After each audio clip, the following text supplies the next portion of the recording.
Good morning class. आज हम विज्ञान के 16वें वर्कशीट को देखेंगे। आज की डेट है 10 अगस्त 2020। आज आज जो है साइंस का नया चैप्टर है इलेक्ट्रिसिटी वाला, जिसमें हम सबसे पहले आवेश की चर्चा करेंगे कि आवेश क्या होता है। फिर आवेश के बाद हम विद्युत धारा देखेंगे। तो पहले आवेश के बारे में आपको बता दूं कि आवेश जैसे कोई भी चार्ज है, आवेश को हम इंग्लिश में कहते हैं चार्ज। तो चार्ज से हमारा अभिप्राय ये है कि कोई भी एटम है या कुछ भी है जिस पे किसी भी प्रकार का चार्ज है। चार्ज चूँकि दो प्रकार के होते हैं, तो पहले ये जान लो कि एक होता है, दो चार्ज होते हैं किसी भी एटम पे या कहीं भी।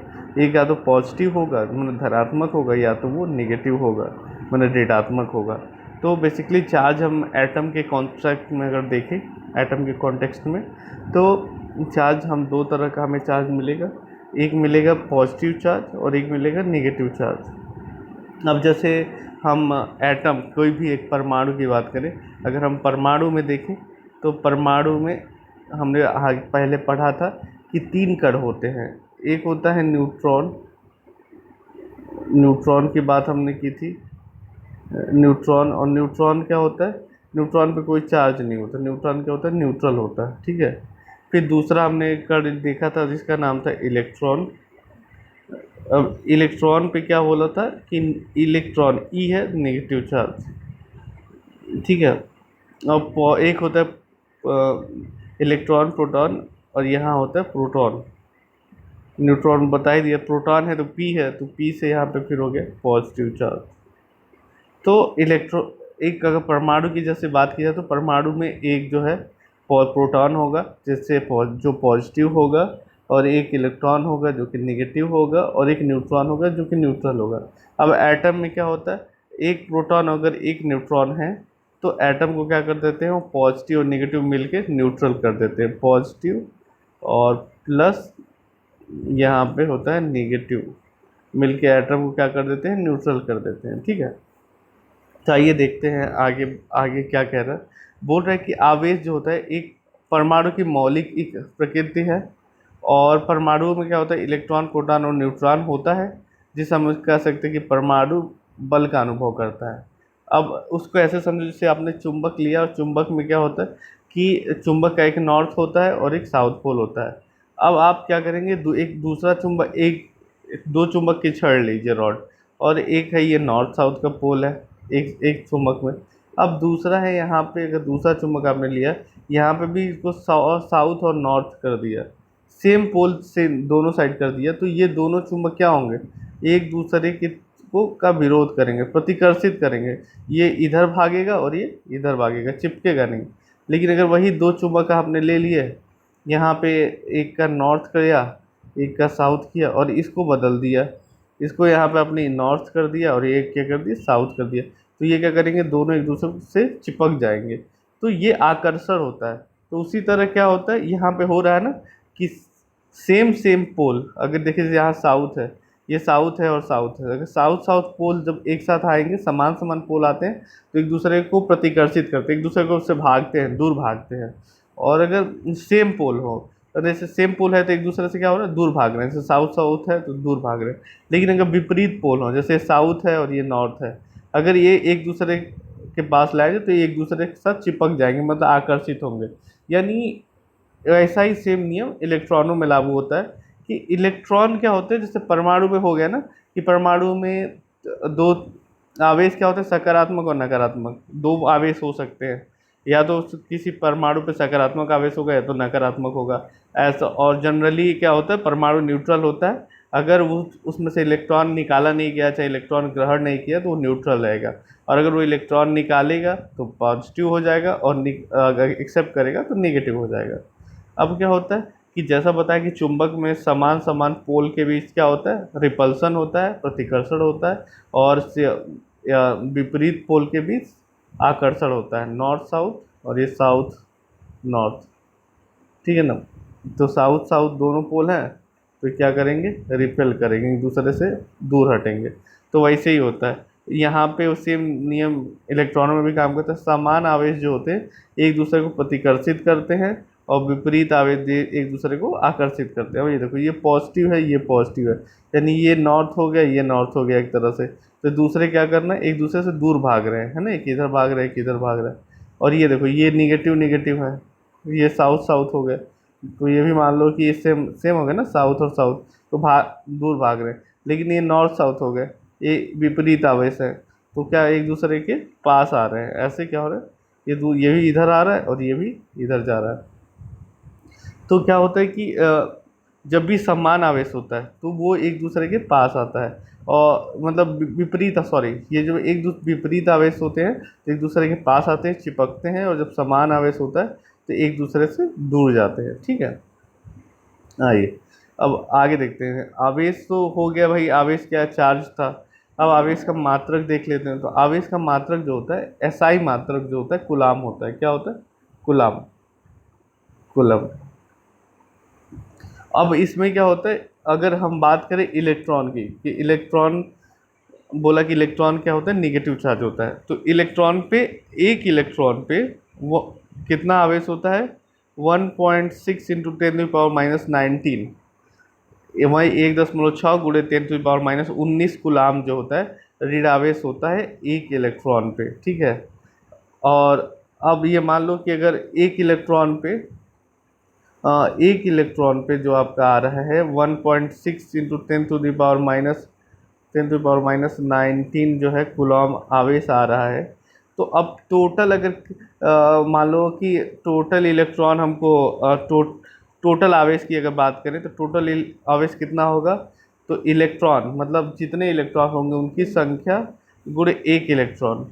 तो एक इलेक्ट्रॉन जो है, एक इलेक्ट्रॉन पे आवेश इतना है, और टोटल इलेक्ट्रॉनों की संख्या जब गुणा कर देंगे तो टोटल आवेश जो हमारा है होगा वो आ जाएगा। यानी क्या हो जाएगा, Q बराबर N इंटू ई, ये हो जाएगा हमारा टोटल आवेश।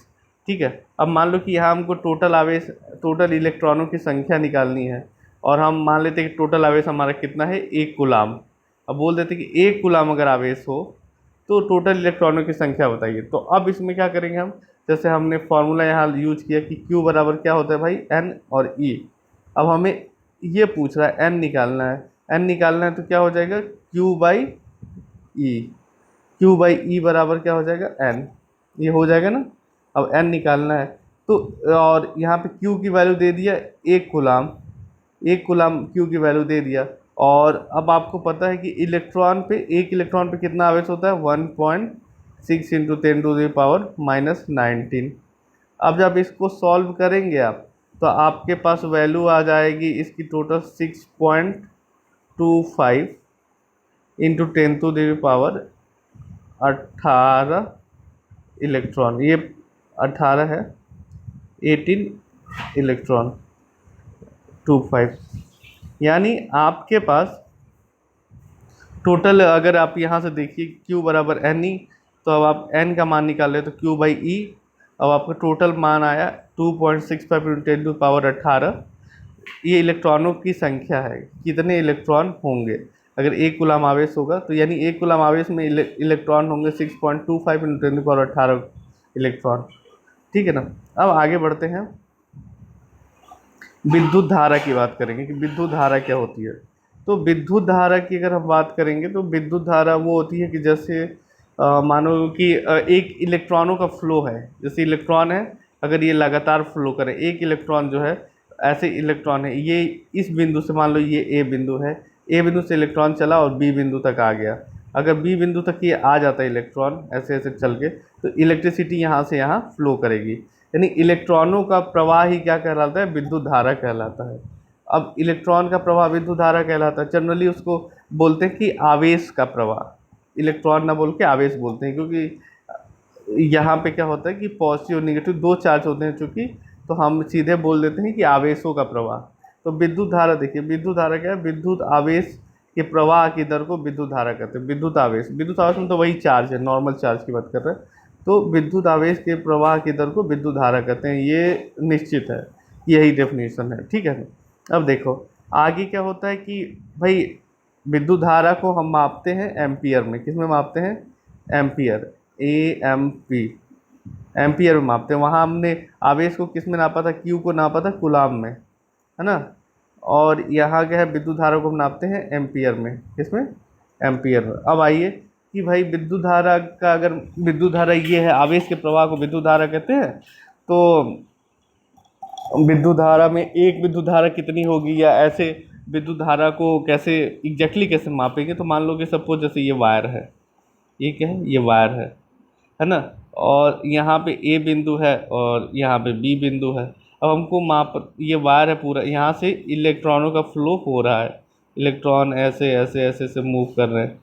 तो हमको क्या करना है, हमको ये मापना है कि भाई इस वायर से टोटल कितना आवेश, इलेक्ट्रॉनों का फ्लो होगा, तो इलेक्ट्रॉन हो रहा है का फ्लो हो रहा है, यानी चार्ज का मूव हो रहा है, तो चार्ज का फ्लो होगा तो क्या होगा, टोटल आवेश एक होगा कि भाई इतने इलेक्ट्रॉन, या मान लो कि 100 इलेक्ट्रॉन इधर इस वायर से होके चले गए, तो ये 100 इलेक्ट्रॉन का होगा, तो एक इलेक्ट्रॉन का चार्ज गुणे 100 कर देंगे तो टोटल आवेश पता चल जाएगा हमें। तो यहाँ हम ये नापेंगे कि चलो ठीक है भाई, ये वायर है तो इससे कितना आवेश गया, क्यों गया होगा। अब क्यों गया होगा, तो इस पार्टिकुलर, इस एरिया में पार्टिकुलर जो है, ये इस एरिया में 1 सेकेंड में कितना गया, हम अगर हम नापते हैं कि भाई एक गुलाम जो है, एक, अगर ये एक गुलाम है, 1 सेकेंड में कितना इलेक्ट्रॉन फ्लो हुआ यहाँ, तो 1 सेकेंड में निकालने के लिए यहाँ पे टोटल आवेश निकालेंगे पहले। तो टोटल आवेश क्यू था, क्यू को हम टी से डिवाइड करेंगे, क्यू को टी से, टी क्या है, सेकेंड है, तो टोटल आवेश बटा टी बराबर मापेंगे तो हम आ जाएगा आई, आई मतलब इलेक्ट्रिसिटी, ठीक है, विद्युत धारा। तो एक फार्मूला होता है Q बराबर ये हो, जैसे ये फार्मूला है Q बराबर आई टी, है ना, Q बराबर आई टी। तो Q बराबर आई टी, अगर इसको सिंपल बनाऊं, अगर याद करने का एक तरीका बताऊं आपको, तो इसको ऐसे याद कर लो, क्यों आई थी, क्यों आई थी, क्यों आई थी मतलब Q बराबर आई और टी, Q बराबर आई टी हो गया। अब क्यों आई थी ऐसे याद कर लिया, क्यों आई थी, अब Q बराबर आई टी हो गया। अब Q बराबर आई टी हो गया, तो अब आपका क्या है कि Q बराबर यहाँ आई टी हो गया। तो अब इससे आप चाहो तो I की वैल्यू निकालनी है तो I की वैल्यू निकाल लो, Q की वैल्यू निकाल लो, टोटल पूछे कि टोटल आवेश कितना है तो Q बराबर आई टी कर लिया। अब पूछ दे कि टोटल I कितना है, बिजली कितनी है, तो Q बराबर विद्युत धारा कितनी है, तो आपने Q बाई टी कर दिया। तो वही यही लिखा है, I बराबर Q बाई टी, ठीक है। तो ये होगा, इसका मात्रक क्या होता है, एम्पियर होता है। बोल रहा है कि विद्युत धारा को एकांक समय में, बोला ना कि ये देखिए जैसे विद्युत धारा है की परिभाषा अगर देखा जाए तो ये देखिए वायर था, यहाँ से इलेक्ट्रॉन फ्लो कर रहे थे, तो बोल रहा है कि विद्युत धारा को एकांक समय में किसी विशेष क्षेत्र से, एकांक समय मतलब 1 सेकेंड में, मान लिया हमने 1 सेकेंड में, किसी विशेष क्षेत्र से, इस विशेष क्षेत्र से, इस विशेष क्षेत्र से आवेश के प्रवाहित होने की दर को, आवेश मतलब कितने इलेक्ट्रॉन प्रवाहित हुए, एक विशेष क्षेत्र से एकांक समय में आवेश के प्रवाहित होने की दर को विद्युत धारा कहते हैं। तो ये आपने समझ लिया। अभी विद्युत धारा में एकांक समय टी हो गया, टी बराबर 1 सेकेंड हो जाएगा, ठीक है ना। तो ये क्यू बराबर हो गया आई टी। अनुप्रस्थ ये बता ही दिया, अनुप्रस्थ काट, ये इसको अनुप्रस्थ काट कहते हैं, जैसे वायर का ये सेक्शन ले लेंगे तो। अब इनकी जो एम्पियर मात्रक पड़ा, वो एक फ्रांसीसी जो है, फ्रांसीसी वैज्ञानिक थे, आंद्रे मेरी एम्पियर, आंद्रे मेरी एम्पियर के नाम पे इसका मात्रक जो रखा गया 1 एम्पियर रखा गया, है ना। अब 1 एम्पियर बराबर क्या होगा, तो यहाँ पे देखिए 1 एम्पियर, 1 एम्पियर अगर लिखे तो 1 एम्पियर बराबर, ये यूनिट की वैल्यू, आई की वैल्यू क्या है, यूनिट है 1 एम्पियर, तो ये क्यू बराबर टी, तो क्यू बराबर क्या होगा, 1 कूलाम आवेश होगा बटा 1 सेकेंड होगा। यानी अगर जब 1 कूलाम आवेश हम 1 सेकेंड के लिए प्रभावित करेंगे तो विद्युत धारा हमारी कितनी उत्पन्न होगी, 1 एम्पियर की। तो वो सेम चीज़ यहीं लिख रहा है कि 1 एम्पियर विद्युत धारा की रचना प्रति सेकंड 1 कूलाम आवेश से प्रवाहित होती है, ठीक है। अब एम्पियर के मात्रक थोड़ा चाहें आप तो छोटा भी कर लीजिए, जैसे एम्पियर था, अगर आप इसको कहना चाहें तो एम्पियर को आप ये कह लीजिए कि 1 मिली एम्पियर हो गया, है ना, और एक माइक्रो एम्पियर हो गया। मिली बराबर एक एम्पियर का, एक एम्पियर पे अगर माइनस आप उसका 1000वां भाग कर दीजिए, जैसे यहाँ पे 10⁻³ कर दीजिए आप, है ना, 10⁻³ कर देंगे तो 1 एम्पियर बराबर, एक यहाँ पे लिख दीजिए कि 1 मिली एम्पियर, 1, ऐसे लिख, 1 मिली एम्पियर बराबर 10⁻³ एम्पियर, और एक माइक्रो एम्पियर बराबर 10⁻⁻6 हो जाता है। यहाँ पे माइक्रो -6 हो जाता है, मिली पे -3 रह जाता है, तो -6 एम्पियर। ठीक है, अब आ जाइए आगे, बताते हैं कि विद्युत धारा, जो ये विद्युत धारा है, तो इसको मापने के लिए हम किसका प्रयोग करते हैं? अमीटर का। किसका? एमीटर का। एमीटर से हम क्या करते हैं? विद्युत धारा मापते हैं, और विद्युत धारा का मात्रक तो था ही एम्पियर, है ना, तो विद्युत धारा का मात्रक हो गया एम्पियर, और मापेंगे इसको एमीटर से। अब कैसे विद्युत धारा प्रवाहित कैसे होती है? तो विद्युत धारा को प्रवाहित होने के लिए आप क्या करेंगे? एक पहले बैटरी लेंगे, एक बैटरी लिया आपने, अब एक बैटरी का प्लस हिस्सा है, माइनस हिस्सा है, इस बैटरी से क्या करिए आप, लेके आइए एक बल्ब जोड़ दीजिए। मान लीजिए ये बल्ब है, बल्ब जोड़ दिया आपने, फिर आपने एमीटर लगा दिया जिससे पता चले कि विद्युत धारा पूरे सर्किट में कितना प्रवाहित हो रही है। इसको लगाने के बाद आपने एक स्विच लगा दिया, जिसको आप क्या करेंगे, जब ज़रूरत होगी तो चलाएंगे, जब ज़रूरत नहीं होगी तो बंद कर देंगे। तो जब एक बैटरी से आप इसका एक वायर का प्लस हिस्सा और माइनस हिस्सा दोनों जोड़ देते हैं, और फिर एक बल्ब लगा देते हैं, एक अमीटर लगा देते हैं, जिससे विद्युत, इससे क्या होगा? विद्युत धारा मापी जाएगी। ये कुंजी है जो विद्युत धारा के प्रवाह को नियंत्रित करेगा, और ये बल्ब है। तो पॉजिटिव सिरे से धारा का प्रवाह होता है, विद्युत धारा का प्रवाह होता है, और विद्युत धारा ऐसे पूरा सर्किट कंप्लीट करती है। यहाँ से यहाँ आएगी, फिर इसे बल्ब जाएगा, बल्ब में जलेगी, फिर यहाँ आएगी, फिर यहाँ से ये वापस नेगेटिव सिरे तक आती है। तो ये एक बैटरी में ये चार्ज का एक फ्लो है, और इसी को विद्युत धारा परिपथ कहते हैं। ठीक है ना, तो इसी को दिखाया यहाँ पे। ये परिपथ में विद्युत धारा सेल के धन टर्मिनल से सेल के ऋण टर्मिनल तक बल्ब अमीटर से होकर प्रवाहित होती है। ठीक है, अब इसमें आप ये डायग्राम देख लीजिए कि ये डायग्राम है, और विद्युत परिपथ, विद्युत विभव क्या होता है? तो ये होता है कि अनंत से, इसकी परिभाषा है कि अनंत से, मान लीजिए कोई ये बी बिंदु है, ए कहीं इनफाइनाइट पे है, तो यहाँ से विद्युत धारा, यहाँ से किसी आवेश को ए से, जो अनंत पे है, ए को ए से किसी आवेश को बी तक लाने में जो किया गया कार्य होता है, उसको कहते हैं विद्युत विभव। तो बोल रहा है कि ए बिंदु जो कि अनंत पर है, वहाँ से किसी धन आवेश को बी बिंदु तक लाने में जितना कार्य करना पड़ता है, उसे हम क्या कहते हैं? विद्युत विभव कहते हैं। ठीक है, तो ये विद्युत विभव थे। ये आपका आज का टोटल असाइनमेंट या वर्कशीट था। अब आज के अभ्यास के प्रश्नों को देख लेते हैं हम। तो अभ्यास के प्रश्न में ये तो कह रहा है कि आवेश और विद्युत धारा का एसआई मात्रक। तो आवेश का कूलाम, जिसको सी से नोट करते हैं, विद्युत धारा का एम्पियर, ठीक है, जिसे ए से नोट करते हैं। ठीक है, अब अगला बोल रहा है कि किसी विद्युत परिपथ विद्युत संयंत्र से 0.5 एम्पियर का ये जो है, यहाँ आपने बैटरी लगा दी, धारा 10 मिनट के लिए प्रवाहित होती है। तो विद्युत धारा से प्रवाहित आवेश का मान, आवेश यानी क्यू का मान टोटल पूछ रहा है कि क्यू का मान कितना होगा। तो देखिए, पहले क्यू के लिए लिखा था कि अगर विद्युत धारा, बोला था ना वहाँ पे कि 1 एम्पियर अगर विद्युत धारा हमको देखनी हो, तो हम क्या कर रहे थे? 1 कूलाम आवेश को 1 सेकेंड के लिए प्रवाहित कर रहे थे, 1 सेकेंड। तो ये टाइम देखिए सेकेंड में है, और यहाँ टाइम दिया है आपको मिनट में, 10 मिनट। तो पहले क्या करेंगे, हमें अगर ये निकालना है, यहाँ कूलाम निकालना है हमें, टोटल कितना आवेश हुआ, तो पहले इसको क्या करेंगे, मिनट वाले को सेकेंड में बदलेंगे। तो मिनट को जब सेकेंड में बदलेंगे तो पहले टी निकालेंगे, टोटल समय। तो टोटल समय दे रहा है 60 गुणे भाई 10 मिनट। ये 60 क्यों लिया? क्योंकि ये 1 सेकेंड में 1 मिनट में 60 सेकेंड होते हैं, 10 मिनट है, मतलब टोटल हो गए 600 सेकेंड। कितने हो गए? 600 सेकेंड। टी मिल गया हमें 600 सेकेंड, और हमें आई मिल गया है 0.5 एम्पियर, है ना। तो अब फार्मूला लगाओ वो वाला, क्यू आई हो गया ना, क्यू आई थी। अब देखो क्यू पूछ रहा है, तो क्यू पूछ रहा है तो अब आई का मान है 0.5 गुणे टी का मान था कितना आ गया था? 600 सेकेंड।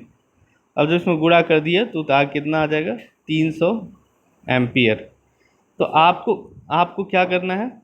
आपको ये टोटल आज की वर्कशीट को कंप्लीट करके भेजना है, ठीक है।